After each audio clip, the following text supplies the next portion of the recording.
Olá, meu amigo e minha amiga. Sejam bem-vindos ao nosso Portal do José, hoje para o encontro extraordinário no comecinho dessa quinta-feira, em função dos gravíssimos acontecimentos que nós tivemos ontem à noite aqui no Brasil, especificamente em Brasília, que acarretaram a morte de uma pessoa, mas que poderiam ter consequências muito maiores e muito mais devastadoras.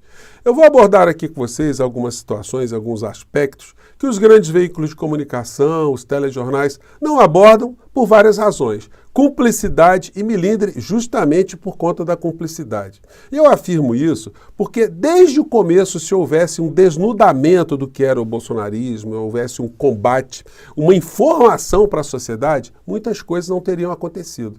Mas o bolsonarismo, a figura do Bolsonaro, a equipe econômica que estava com ele, a figura de Paulo Guedes, foram muito convenientes, foram muito funcionais de estarem no poder, mesmo com a morte de centenas e centenas de milhares de pessoas aqui no nosso país no período da pandemia. Então, há uma responsabilidade, uma cumplicidade nesse monstrengo que foi gestado. E compete agora às autoridades, à Polícia Federal, que conclua logo uma série de inquéritos, que a Procuradoria-Geral da República faça a denúncia contra os membros dessa ORCRIM que estiveram à frente do nosso país, para que outras criaturas não se sintam com vontade de praticarem mais atos virulentos, de tirar a vida de pessoas, de explodirem bombas, caminhões-tanques e coisas e que tais. Eu vou conversar com vocês sobre essa história toda, mas antes de mais nada, é sempre muito importante convidar você que está chegando agora ao nosso portal e ainda não nos conhecia, ainda não é inscrito, que você se inscreva e venha participar aqui das nossas atividades, conhecendo os nossos outros vídeos, compartilhando, não esquecendo nunca de dar o seu joinha, de mandar o seu comentário e, se puder, vindo também para o nosso clube de membros. Você que é muito bem-vindo e muito bem-vindo. Bom, então vamos aqui aos temas, né? Gente, já conversei com vocês sobre a responsabilidade do Procurador-Geral da República. Na época do seu Augusto Aras, eu fiz mais de 25 representações contra uma série de personagens, uma série de autoridades, e o senhor Augusto Aras e a senhora Lindora Araújo, invariavelmente, mandavam para o arquivo.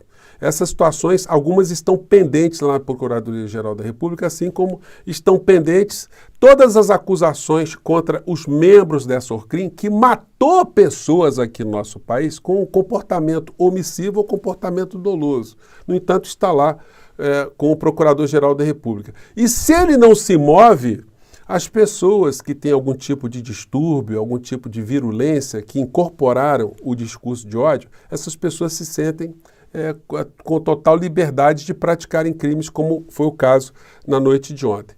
Eu já comentei com vocês essa matéria aqui da Malu Gaspar. O que a PGR espera para denunciar Bolsonaro nos inquéritos comandados por Alexandre de Moraes? A matéria nos dá conta que está o Procurador-Geral da República apenas esperando algumas conclusões da Polícia Federal. Mas, senhor Paulo Gonet, o senhor pode oficiar a Polícia Federal para concluir logo esses inquéritos, para mandar esses inquéritos com as peças que já possuem, porque já tem muita coisa, nós todos já sabemos de muitas coisas. Então, o senhor tem que ajudar também. O senhor está esperando o quê? Terminar o seu mandato em setembro agora de 2025, para que o Lula indique outro no seu lugar, para que o outro faça o trabalho que tem que ser feito pela Procuradoria-Geral da República. Então, esse episódio de ontem serve como um alerta e um estímulo para que todos nós aumentemos, né, as nossas cobranças em relação às instituições aqui no nosso país. Bom, isso posto, gente, olha, a situação foi mais grave do que a gente poderia imaginar. Homem morre após explodir bomba em frente ao STF. Praça dos Três Poderes é isolada e Polícia Federal investiga. Vídeo mostra estrondos e fumaça próximo aos prédios do STF e do Palácio do Planalto. Carro que pegou fogo tinha artefatos explosivos. Gente, isso vem dentro de um contexto que não dá para a gente ignorar. Um contexto que, às vezes, a gente percebe que os veículos de comunicação tiram o pé, porque isso expõe a doença que se abateu sobre uma parcela da sociedade brasileira. Vou chegar lá. Vamos pegar aqui esse caso de ontem. Suspeito de ser homem-bomba, foi candidato a vereador em Santa Catarina e postou ameaças. Aí que os jornais todos estão publicando os WhatsApps as mensagens que ele estava publicando, né? Inclusive com uma foto dele dentro do plenário do Supremo Tribunal Federal. E já tinha consciência que ele não iria escapar vivo dessa história, porque numa das postagens ele diz, olha, eu não estarei mais nesse mundo quando os fatos acontecerem, então vocês aí vão ter que aproveitar para fazerem, né, aquilo que tem que ser feito. Ou seja, ele ainda estava imaginando que um ato desse poderia estimular pessoas a promoverem um golpe novamente aqui no nosso país. Esse tipo de mentalidade de um cidadão como esse, o Francisco Vanderlei, né, o homem que morreu, que foi candidato a vereador em Santa Catarina, e que as pessoas que o conheciam certamente não deviam ver muita virulência na criatura, né? Sobretudo os bolsonaristas, que incorporavam já um discurso de ódio como um discurso natural. Eu estou dizendo isso porque esse tema já foi pensado muito tempo atrás pela Hannah Arendt, nesse livro aqui, quando ela fala do julgamento do Eichmann, né? Que foi o alemão responsável pela logística em alguns campos de concentração para matar judeus. E ele, quando foi preso e foi julgado, ele demonstrava uma naturalidade que deixou a Hannah Arendt absolutamente impactada. Quem era aquela criatura que podia ter feito tantos males, mas achava aquilo absolutamente natural. Esse tipo de perfil a gente encontra em muitas criaturas, nas redes sociais, pessoas que foram lá para o 8 de janeiro, pessoas que faziam publicações em suas redes sociais. A gente via esse tipo de vírus da virulência em muitas dessas criaturas.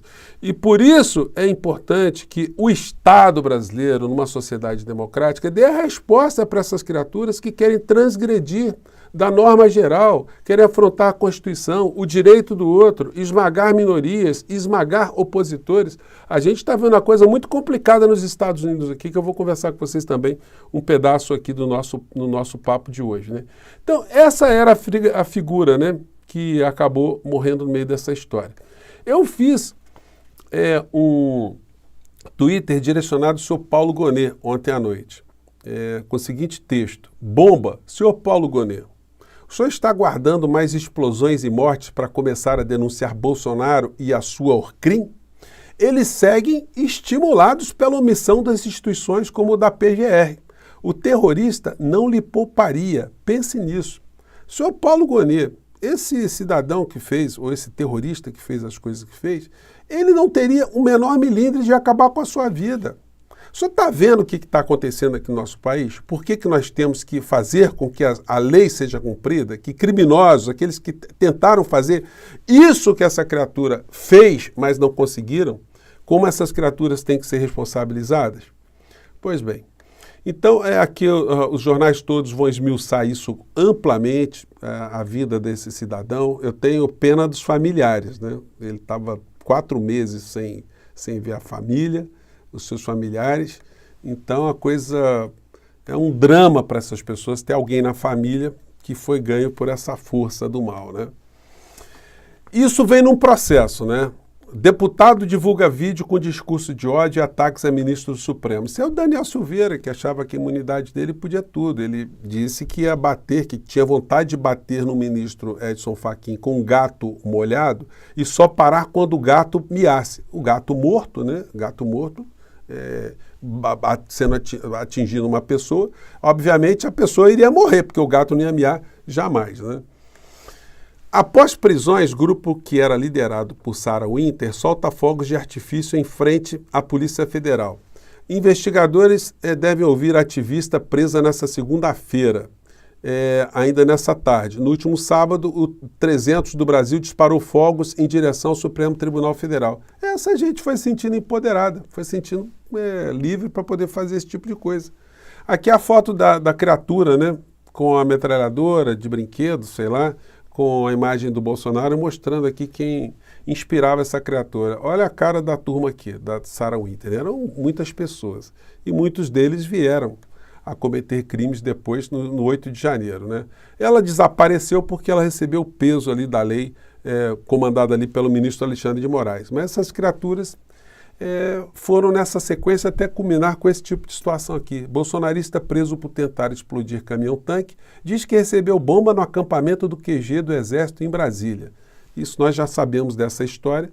Outra criatura também que estava com um carro cheio de metralhadoras, cheio de armamentos, uma história sem pé nem cabeça.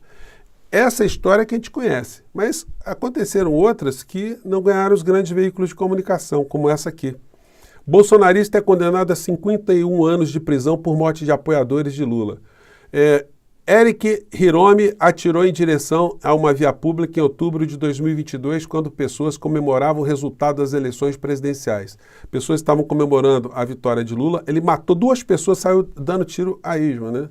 Então, gente, isso aí não ganhou destaque. Caso Marcelo Arruda, bolsonarista que matou tesoureiro do PT, vai a júri em 4 de abril. Um cara matou o outro sem conhecer, por questão de ódio, questão da virulência, da banalização do mal que ficou introjetada nessa criatura. Roberto Jefferson confessa que atirou cerca de 50 vezes e jogou granadas contra policiais, mas não teve a intenção de matá-los. Jogou granada cheia de parafuso, de prego, para aumentar o dano em direção às vítimas. É uma figura que nós todos vimos, né? Como ela exalava esse ódio todo. E mais um, crimes com faca, golpes com pix, quem é o bolsonarista que matou o petista? Isso foi lá no Mato Grosso, mais uma figura que a família alega ter distúrbios mentais, mas que incorporou essa virulência, esse discurso do bolsonarismo. Isso não tem como essas pessoas negarem esse tipo de situação, gente. E nós vamos ter que nos debruçar sobre o que está acontecendo e cobrar das autoridades para que dê uma resposta. Não pode ficar só no vamos ver, no gerúndio, ficar nesse comportamento paquidérmico. Fora do nosso país, eu não posso deixar de comentar isso com vocês, nós temos uma situação do empoderamento desse discurso de ódio, esse discurso virulento, né? Infelizmente, é uma coisa que a gente vai ter que lidar aqui no Brasil, com muita sabedoria. O governo brasileiro vai ter que ter muita habilidade nessa história. Gente, as criaturas que estão entrando para esse governo do Trump, colocou lá o Elon Musk para comandar uma desburocratização do Estado. Mas tem essa figura aqui que está virando ministro da Defesa, o cara é soldado, o cara foi soldado no Iraque, no Afeganistão. Olha a pinta do indivíduo. O cara vai ser secretário de Defesa. Vocês sabem lá o que é isso? O cara vai comandar o maior arsenal militar do planeta, mas qual a formação dessa criatura, além de ser um trumpista, um cara de extrema direita?